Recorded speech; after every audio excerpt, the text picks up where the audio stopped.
We have present with us someone very distinguished in academia, and her name is Mariam Alewat. She's the founder and director of the famed public charter schools. Please welcome Ms. Alewat up to the stage. We'd like you to take a brief moment to talk about her work, the work her organization has done in chartered education. Please.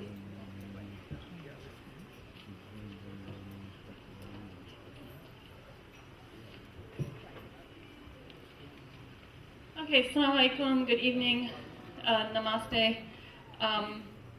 For the purpose of our record keeper, I have actually been given 3 minutes, so if you'll take note of that.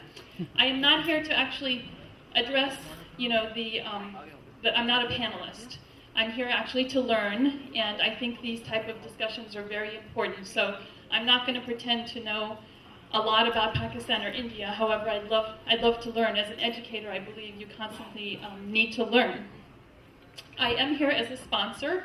Famed Public Charter Schools is not just about teaching, it's about society and about change and about reform. And all of these 4 pillars or these 4 legs begin with good education. I mean, the solution to everything really, I believe, is education. So I'm looking out there, and many of you already know me as the founder and developer of the Bay Area Schools for Independent Study and Famed Public Charter Schools. For those of you that don't, we do have a little booth, a little display set back there with some fun facts about FAME and some information about our school. I'm not here to recruit students. We're actually full at capacity right now. However, if you do need more information, there is a number you can call and a website you can visit. Really what I'd like to do in these few brief moments is make a few points about education. I think we're in a pool of very highly educated people here, so I'm not going to insult your intelligence. But I do want to remind you, those avid readers out there, that in the last few months, whether you've read articles from our U.S. Secretary of Education, Arne Duncan, or whether you are really watching that economic and global banking world and reading articles by big giants like Goldman Sachs, they're all saying the same thing. They're saying that the solution to our economic problems, the solution to our economic growth and development all begins in the classroom.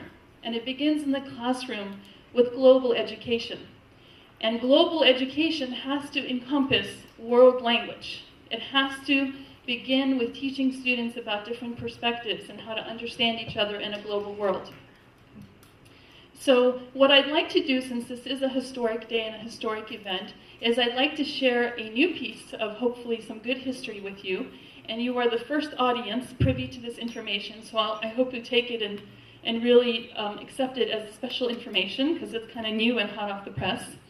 But for those of you who know our schools, you know that we have about 1,500 students, and we are going through renewal in January for another 5-year term. We are opening up 200 more positions in our schools to accommodate for students who are interested. We are public schools, so we are free. We are non-sectarian, but we do teach Arabic as a second language.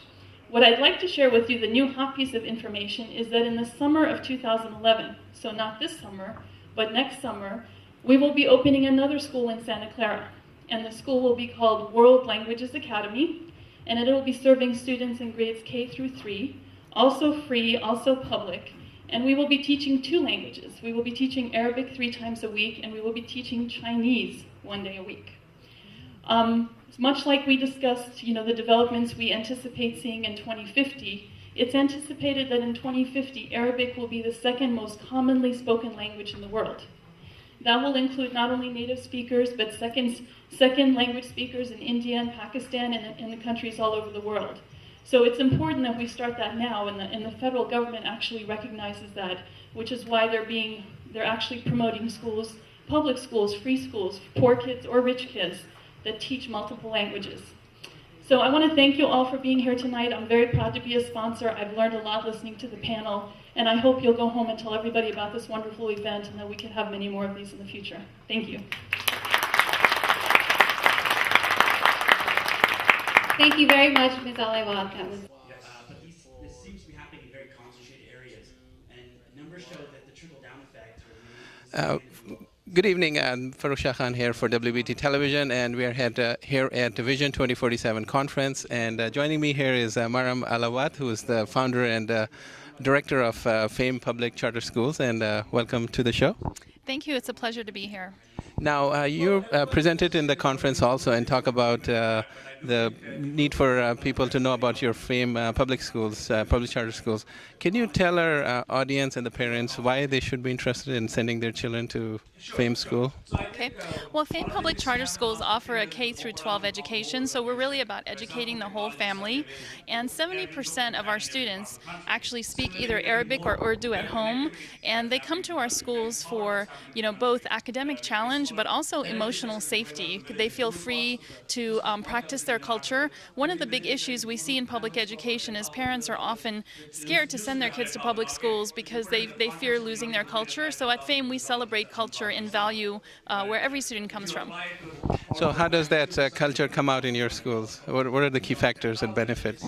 Well, one of the most important things is we believe that each child should have time to share their opinion and to inquire. So inquiry is very important in learning. So we maintain small class sizes in both the elementary and in the high school. So the first key thing is very small class sizes where teachers and students have one-to-one interaction.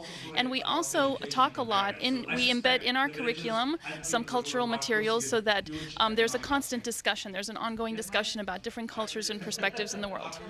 Now, you also mentioned in the conference that there's a secondary language that is very important in FAME public schools. Can you talk a little bit about that?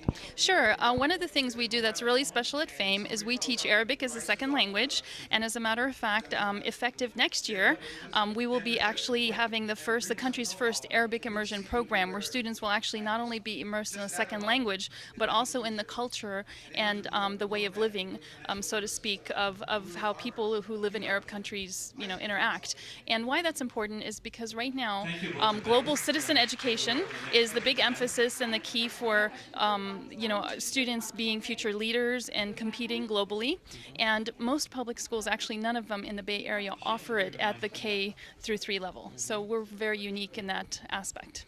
Now, where can you tell our audience are some of these charter schools located in Silicon Valley Bay Area, and how do parents connect with you? Great. Well, our schools are actually, we cover Alameda County. We are an Alameda County sponsored school, but we serve Alameda County and all the contiguous counties, meaning all the counties touching it. So we actually serve a 7-county radius. We have 2 schools in Fremont. We have a school in San Leandro, and we also have a home-based program for students who choose personalized independent study, and that actually covers the entire Bay Area. So the best way to reach us really is to email, or you can visit our website at www.famecharter.org, and it's famecharter, again, .org. And, we have contact information on there. You can always call, make an appointment for a school tour, or email one of our administrators for information. Great. Thank you very much, Mariam. Thank you.